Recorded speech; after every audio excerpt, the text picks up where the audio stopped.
그누가 멈추리요 주가 함께 하시면 그누가 대적하니 주 함께 하시면 그누가 멈추리요 주가 함께 하시면 그누가 대적하니 그누가 멈추리요 그누가 멈추리요 주가 함께 하시면 그누가 대적하니 주 함께 하시면 그누가 멈추리요 주 함께 하시면 그누가 대적하니 주가 함께 하시면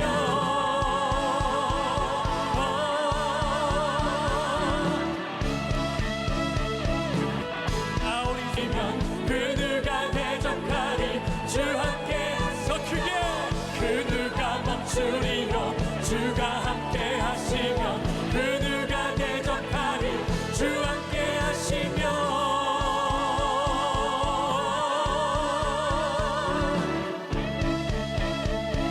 주 함께 하시면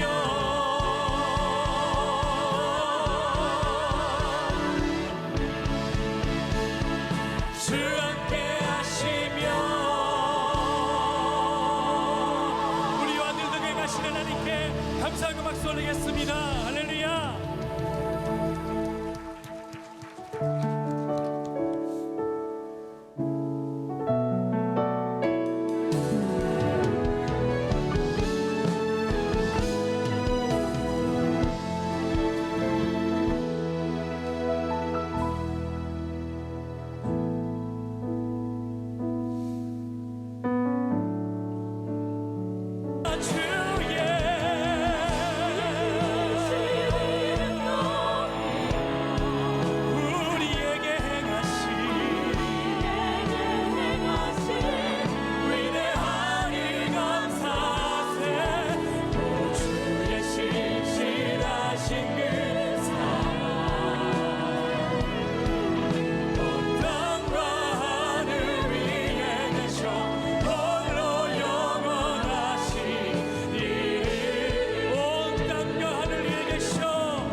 찬양받기 합당하신 주님의 이름을 높여드립니다. 할렐루야. 전문 분야에 있는 최고의 수준에 있는 분들에게도 슬럼프가 옵니다. 운동선수에게는, 골프 선수에게는 입스가 온다든지, 아니면은 축구를 하다가 다리가 다치게 되면 이제 굴러오는 공이 두려워진다든지, 사람들 앞에서 노래를 부르다가 고음에서 음이탈을 해서 고음을 내기가 두려워져 노래를 못한다든지, 카메라 앞에서 더 이렇게 연기가 쉬워졌던 사람이 울렁증이 생겨서 카메라가 두렵다든지, 그렇게 할 때 슬럼프가 찾아옵니다. 난감하죠. 이거 어떻게 이겨내야 할까 할 때 최고 수준에 있는 사람에게 슬럼프가 찾아왔을 때 그분들은 가장 기본으로 돌아가서 다시 기본을 익힌다고 합니다.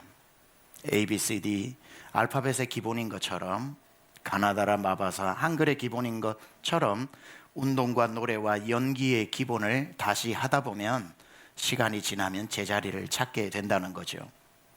목사로서 저도 많은 책을 읽어야 되지 않습니까? 그래서 철학책에서부터 경영에 이르기까지 범주가 많습니다. 그 많은 책을 읽고 있고요. 그럼에도 불구하고 목회가 어디로 가야 할지 어떻게 해야 될지 깜깜해질 때가 있습니다. 길을 잃어버린 듯한 느낌이 들 때가 있다는 거죠. 매일 제가 물론 성경을 읽고 여러 책들도 읽지만, 그런 제 나름대로의 막막한 길목에 서 있을 때는 모든 책들을 내려놓고 저는 성경책을 집중해서 읽습니다. 성경 안에 답이 있기 때문에. 우리 교회를 어떻게 더 주님 기뻐하시는 교회로 이끌어 갈까 생각하다가 답이 안 나올 때는 사도행전 1장에서 6장까지 예루살렘 교회를 또 보고 또 보면서 답을 찾습니다. 신앙생활을 하다 보면 내가 성도인데 성도가 뭔지가 모를 때가 있고, 교회를 매주 다니지만 교회가 뭔지도 잘 모를 것 같고, 매일 발붙여서 살아가지만 세상도 모를 것 같을 때, 분명히 예수 믿는 성도인데 매주 다니는 교회인데 매일 내가 발붙여 사는 세상인데 그게 뭔지 몰라질 때, 여러분은 성경 중에서도 무슨 성경을 펴야 할까요? 뭘 것 같은 느낌이 드세요? 예, 에베소서겠죠. 그래서 에베소서를 하는 거 아닙니까? 이 에베소서는 1장에서 6장까지 쓰여져 있고요. 크게 두 분야로 1장에서 3장 그리고 4장에서 6장인데, 1장에서 3장은 또 두 개로 나뉘어져 성도와 교회에 대해서 설명을 하고 있고, 4장에서 6장은 그 성도와 교회가 세상에서 어떻게 지내야 하는지 세상에 대해서 설명하고 있습니다.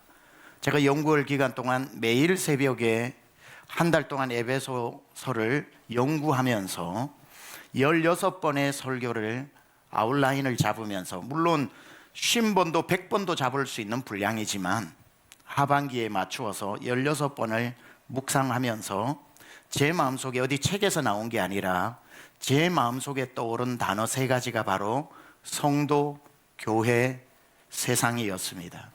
그런데 여러분은 이미 성도다 이 말이죠. 여러분은 이미 오늘 이 자리에 나와 예배드리는 교회의 멤버라 이 말이죠. 그리고 여러분은 지난 일주일도 세상에서 그리스도인으로 살다가 오셨단 말이죠. 그러니 처음 성도, 처음 교회, 처음 세상이 아니라 성도로 살다가 성도의 영광을 잃어버리고, 교회를 다니지만 교회가 뭔지를 잘 모르게 되고, 세상에 살지만 세상이 잘 보이지 않을 때 다시 우리는 기본서인 에베소서로 돌아가서 성도의 영광을 찾고 교회의 영광을 회복하고 세상의 사명을 발견하라고 제가 그 앞에 다시라고 하는 단어를 붙였습니다.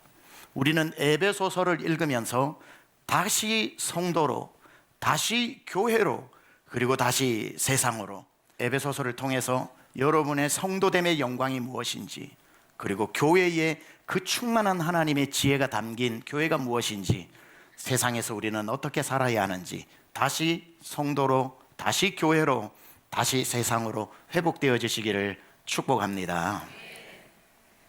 그래서 오늘은 그 첫 번째 인사 말씀이 1절, 2절을 가지고 여러분하고 은혜를 나누어 볼까 합니다. 오늘은 제목이 은혜와 평강이라고 하는 선물입니다. 자, 이 에베소서는 옥중서신이라고 이야기를 하죠.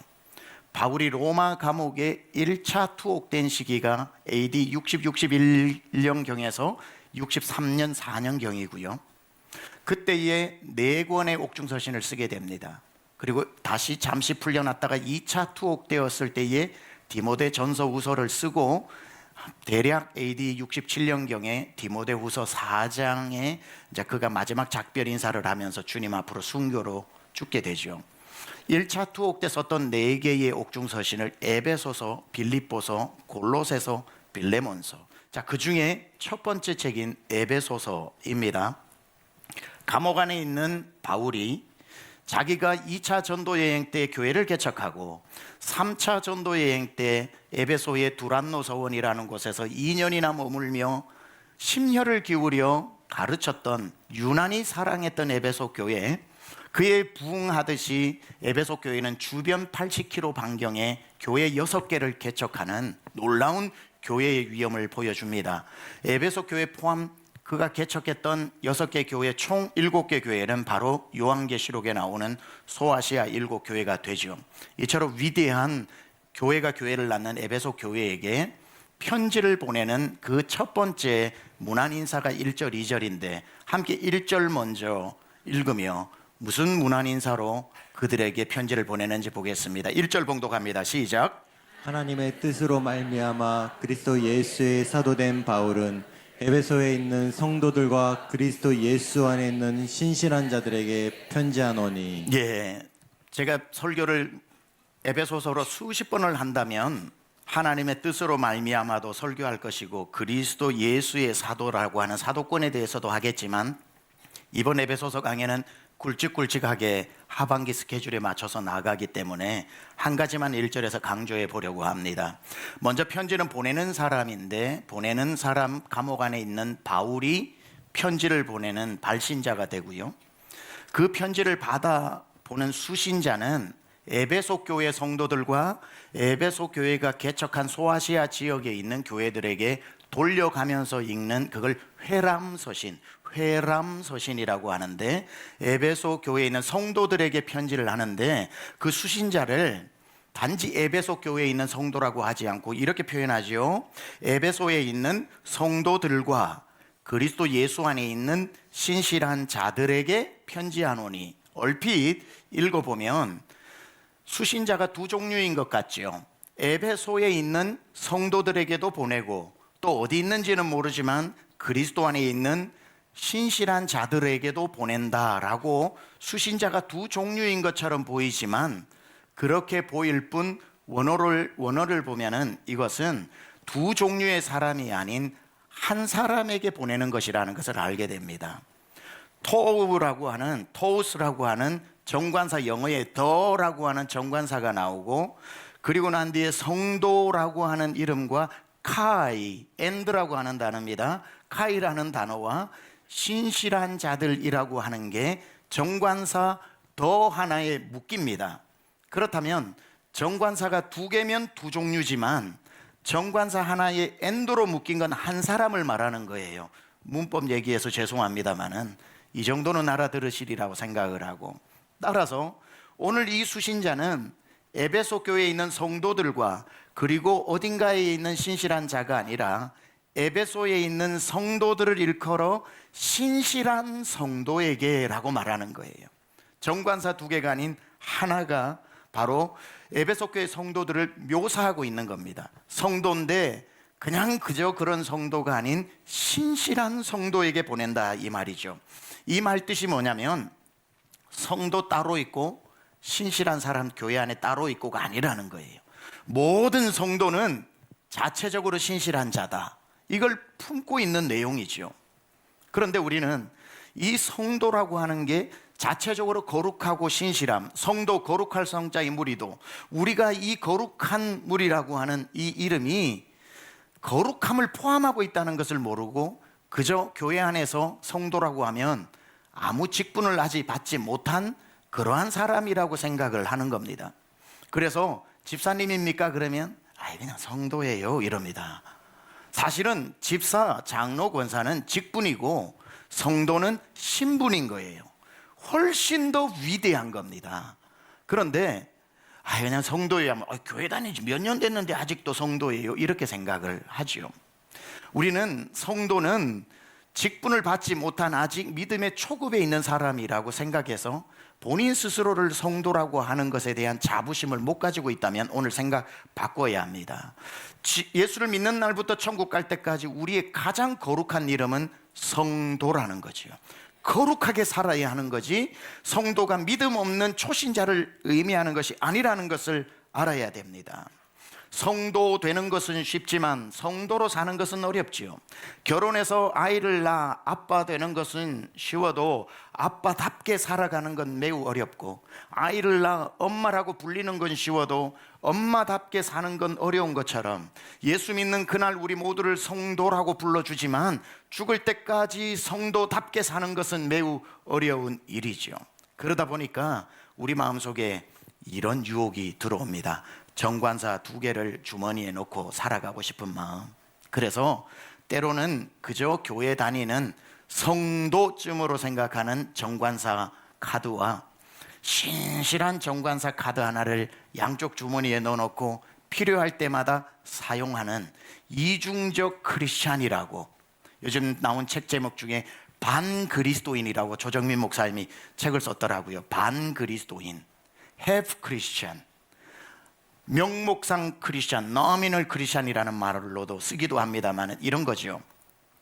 분명히 저분 예수 믿고 교회 직분도 가지고 있고 봉사도 하는데 세상에 나아가서 예수 믿는다고 말하면 피해를 많이 입으니까 예수 믿는 걸 모르면은 내가 부당한 대우를 안 받는데 예수 믿는다고 하는 순간 불이익을 당할까 봐 직장 다니면서 이렇게 말하는 경우가 있죠. 자기 교회 다녀 그러면은 갑자기 성도 카드를 꺼냅니다. 그러면서 우리 집사람 때문에 할 수 없이 다니는 겁니다. 우리 집사람 때문에 다니는 거지 뭐 대단한 거 아닙니다 하고 대충 성도 카드를 사용해요.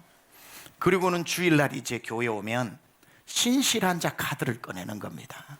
하나님, 지난 한 주 동안도 죄악 가운데 살면서 그리스도인답게 살지 못했나이다. 하나님 이 죄를 용서해 주시고, 하나님 앞에 또 믿음이 있으니 죄송하잖아요. 일주일에 주를 드러내지 않은 삶을 회개하면서 일주일 중에 주일이 얼마나 금쪽같이 귀한 시간인데도 그 마음의 빛 때문에 아침부터 저녁까지 교회 봉사하고 예배 때마다 눈물 흘리면서 천부여 의지 없어서 이 죄인을 용서해 달라고 신실하게 살다가 축도 마치고 집으로 갈 때 그 카드를 잠시 넣어놓고 월요일부터는 그냥 교회 다니는 거야. 난 그냥 교회 끌려다니는 거야. 우리의 삶에 성도 따로 신실함 따로 필요할 때마다 정관사 카드 2개 넣어놓고 내 편리에 따라 꺼내 쓰는 것은 아닌지 우린 돌아봐야 합니다. 아무리 힘들어도 알아요. 세상에서 예수 믿는 사람으로 드러내놓고 산다는 게 얼마나 어려운지 알아요. 제가 이런 얘기하면 목사님은 목양실에 일주일 앉아있다가 주일날 저 앞에 서가지고 설교를 하니 우리 삶을 알긴 압니까? 더욱이 미국에 오래 살다 와서 한국이 얼마나 치열한지 압니까? 다 몰라요. 죄송합니다. 다 알아도 이 설교 해야 되고 다 몰라도 이 설교 해야 되는 거 아닙니까? 성경이 우리보다 더 못한 감옥에 들어있는 바울이 우리보다 더 힘든 로마 문화와 헬라 그 예수 믿는 핍박받는 시대에 살아가는 에베소 성도들에게도 신실하게 살아야 된다고 할진데 우리가 오늘날 아무리 힘들어도 로마에 예수 믿는 것 때문에 죽어가는 시대도 아닌데 이 말씀을 우리가 가볍게 들어서 되겠습니까? 저는 우리 강남중앙 침례교회 성도님은 주머니에 정관사 하나만 들어있는 카드를 가지고 교회에서도 밖에서도 이중적인 것이 아니라 신실한 성도로 살아내기를 축원합니다. 세상에 아무리 힘들어도 여러분 살아내는 몸부림을 멈추면 안 된다는 거지요. 여러분이 세상으로 나가서 목사님 세상이 만만치 않아요. 세상을 변화시키기는커녕 세상이 날 변화시키는 이런 세상에 어떻게 빛과 소금으로 사냐고. 여러분 세상으로 나가지만 두려워하지 마십시오. 70인의 제자를 둘씩 짝지어서 보내면서 너희 이를 양을 이리 가운데로 보내는 것 같다고 주님 말씀하시면서도 예수께서 그들에게 귀신을 제어할 권능을 주셨고 뱀에게 물릴지라도 죽지 않는 능력을 주심으로 나아가 복음을 전하게 하셨더니 그들이 기뻐하며 돌아와 이르되 주여 우리가 예수의 이름으로 선포하니 귀신들도 떨더이다. 주님이 말씀하시면서 귀신이 너의 이름 때문에 떠는 것으로 기뻐하지 말고 너희가 복음 전할 때에 사단 마귀가 번개치듯이 꼬꾸라지는 것을 내가 보았고 또한 너희 이름이 하늘에 기록된 것으로 기뻐하라고 하셨으니 아무리 세상이 이리와 늑대 같아도 강중침 성도가 예수 이름으로 가는 곳에는 변화의 역사가 일어나게 될 줄 믿습니다. 제가 일전에도 한번 썼던 표현이지만 파도가 아무리 거세도 고래를 삼킬 수 없다고 했던 것처럼 세상에 아무리 30m 100m 파도가 덮쳐도 성도를 삼킬 수는 없는 것입니다. 여러분 지금까지 살아오시면서 바다에 사는 고래가 바다에 빠져 죽었다는 소리를 들어봤습니까? 파도에 휩쓸려 죽었다는 소리를 들어봤습니까? 파도가 거세도 고래를 삼킬 수 없는 것처럼 세상이 아무리 질풍노도하며 거세게 성도를 삼키려 해도 성도를 삼킬 수는 없는 법입니다. 담대하시기 바랍니다.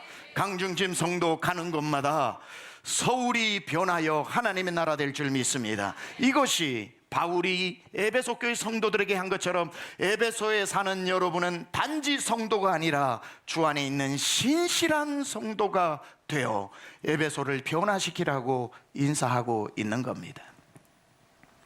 말씀드렸다시피 그럼에도 불구하고 그러할지라도 어디 이게 만만한 세상입니까? 세상으로 나아가서 예수 믿는다는 한마디 때문에 받지 않아도 될 불이익을 받고 어쩌면 내가 승진의 기회도 불이익을 당하면서 못할 수도 있고 장사하는 것 때문에 예수 믿는다는 이름 하나 때문에 붙여놓은 그 어떤 신앙의 정체성 하나 때문에 훨씬 더 손님들에게 잘해야 되는 어려움이 있지만 이 만만치 않은 세상으로 나아갈 때에 세상에서 거룩하게 살려고 몸부림치는 갸륵한 성도들을 우리 하나님이 그냥 보내시겠습니까? 70인을 둘씩 짝지어 보내면서 그냥 가라고 하셨습니까? 권능을 주고 보내셨죠. 하나님이 교회 안에 봉사하라고 하면서 우리를 구원시키고 노동 착취만 시키십니까? 그 일을 감당하도록 은사도 주시지 않습니까? 하나님은 우리에게 그냥 세상으로 보내시는 것이 아니라 세상에 나아가 절대로 죽지 않고 세상을 변화시키는 하나님께서 우리에게 주시는 선물이 있는데, 세상으로 나아가는 성도에게 주시는 두 가지 선물이 있는데, 그 선물이 뭐냐면 2절에 나옵니다. 같이 한번 읽어봅니다. 시작. 하나님 우리 아버지와 주 예수 그리스도로부터 은혜와 평강이 너희에게 있을지어다. 세상으로 내보내면서 세상 안에 살고 있는 성도에게 하나님이 보내신 두 선물, 여러분 선물 좋아하시지요? 그 선물이 한 손에는 은혜를 주시고 한 손에는 평강을 주시는 겁니다. 은혜와 평강, 여러분 양손에 쥐고 세상으로 나가야 한다는 말이지요. 카리스 앤 에이레네라고 하는 이 하나님의 은혜와 평강, 이게 최고의 선물입니다. 시시하셨죠? 하나님이 세상으로 나갈 때 주시는 선물이 있다 그래서 긴장하며 2절을 읽었더니 너무나도 뻔한 은혜와 평강이라서 갑자기 시시해지셨습니까? 아닙니다. 은혜와 평강만큼 세상을 이기는데 성도에게 필요한 무기는 없는 거지요. 하나님이 여러분을 세상으로 보내면서 두 천사에게 명합니다. 너희 천사는 저 성도에게 찾아가서, 한 사람은 평강이라는 천사의 이름으로, 한 사람은 은혜라는 천사의 이름으로 여러분 양쪽에 서서 가는 곳마다 은혜롭고 가는 곳마다 평강으로 평강과 은혜를 빼앗기지 않도록 하나님이 여러분을 보호하신다는 겁니다. 은혜와 평강이라는 성도에게 주는 선물이 왜 선물 중에 최고의 선물이냐면, 이 은혜와 평강을 가만 보니까 성도가 세상 땅끝 어디까지 가도, 아무리 낮아져도 비천한 데 거해도 은혜가 못 찾아가는 곳이 없고 평강이 못 찾아가는 곳이 없습니다.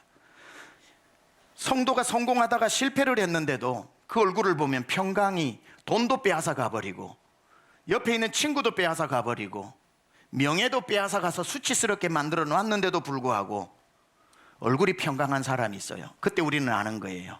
마귀가 평강까지는 못 빼앗았구나.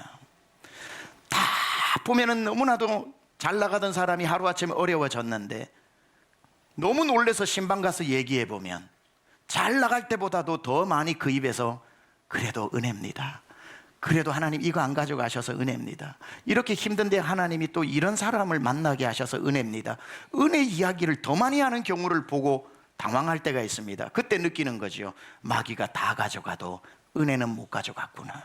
반대로 생각해 보면 마귀가 다 가져가 버릴 때 하나님이 저 사람 살려주려고, 지키려고 빨리 천사 둘을 불러서 빨리 배달하라고, 은혜를 배달해라, 평강을 배달해라.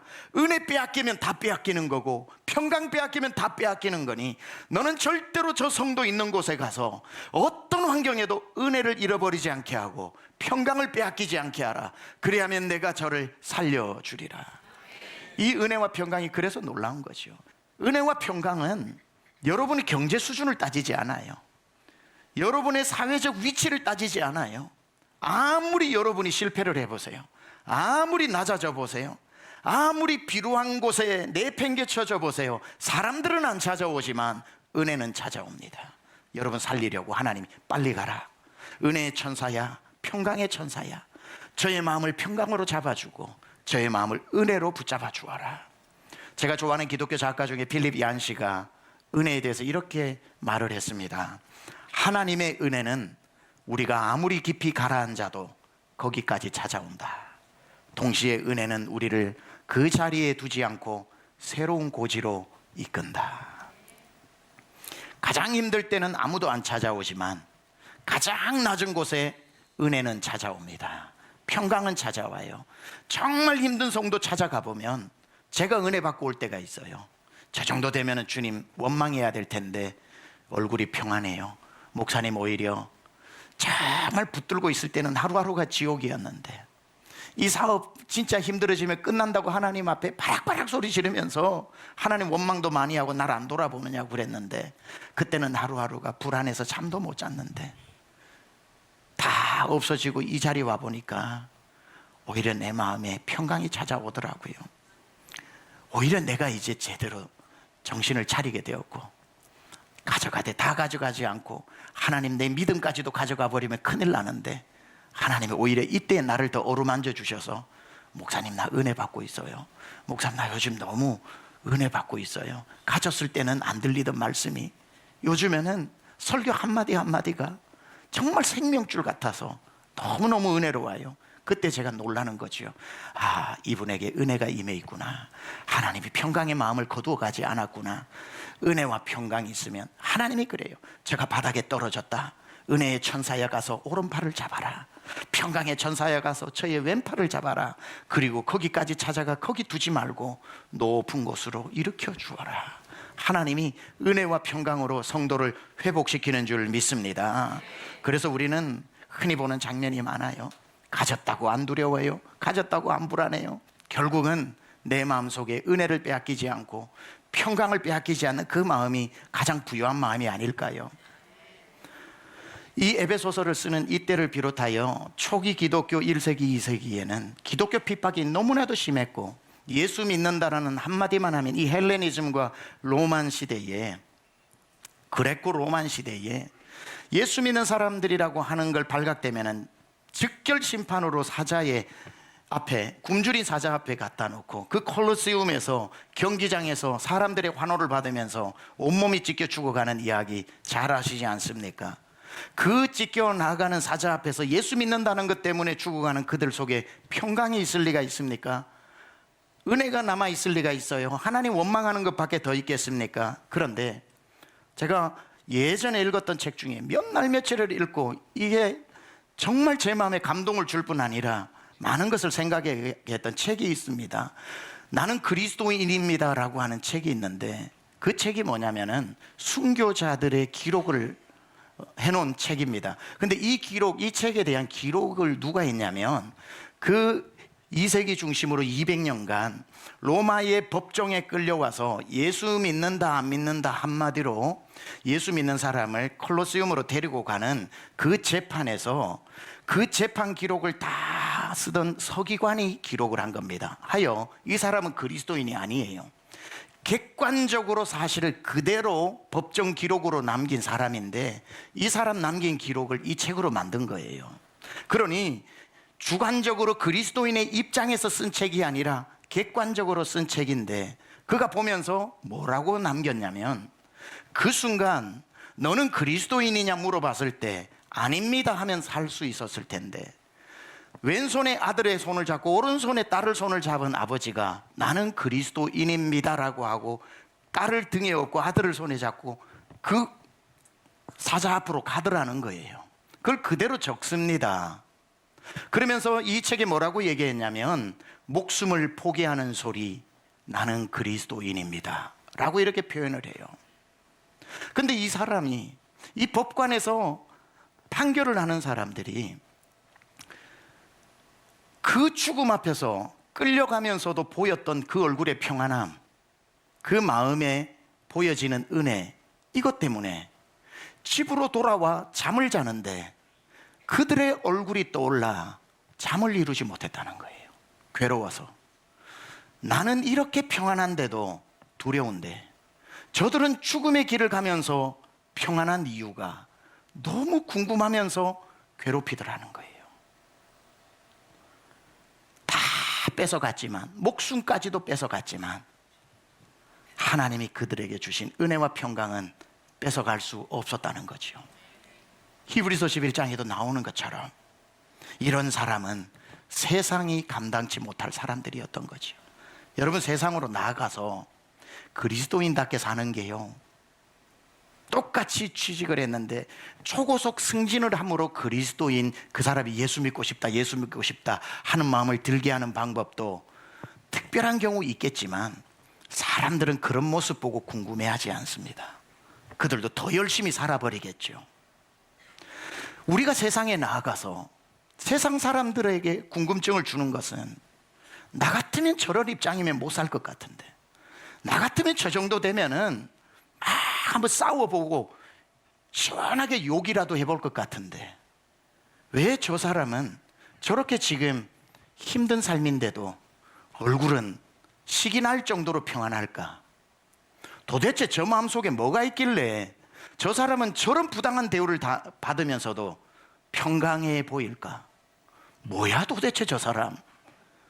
집에 가서 누웠는데 그 사람 얼굴이 떠올라 괴로워서 견딜 수가 없는 거예요. 나는 저 사람보다 똑같이 입사해서 먼저 승진했는데 왜 승진한 나는 다음 승진을 위해 오늘 밤도 기쁨 누리기 전에 또 두려워하고 있는데, 같이 승진하지 못한 저 사람은 왜 나보다 더 저렇게 축하를 해줄까? 뭐가 있길래 잘 돼도 못 돼도 왜 표정 변화가 없는 거야? 기분 나쁘게 밤새도록 생각하다가 자존심 상하지만 참다 못해. 너 안에 뭐 있는데? 내게는 주님이 계시고 나는 주님이 다 지켜주셔서 좀 늦게 가도 괜찮아요. 주님이 주시는 한 손에 평강의 천사가 날 잡고 한 손에 은혜 천사가 날 붙들고 있으니 먼저 가도 다 주님 내 먹고 살고 갈 길 예비하시니 괜찮아요. 어우, 말하는 것도 멋있어. 어우, 짜증나. 다음 주에 교회 갈게. 너희 안에 있는 그 평강과 은혜의 이유를 물어볼 때에 어떤 상황이 좋아서 평강한 게 아니라 어떤 상황에서도 변하지 않는 그 뻔뻔스러운 멋스러움이라고 해야 될까요?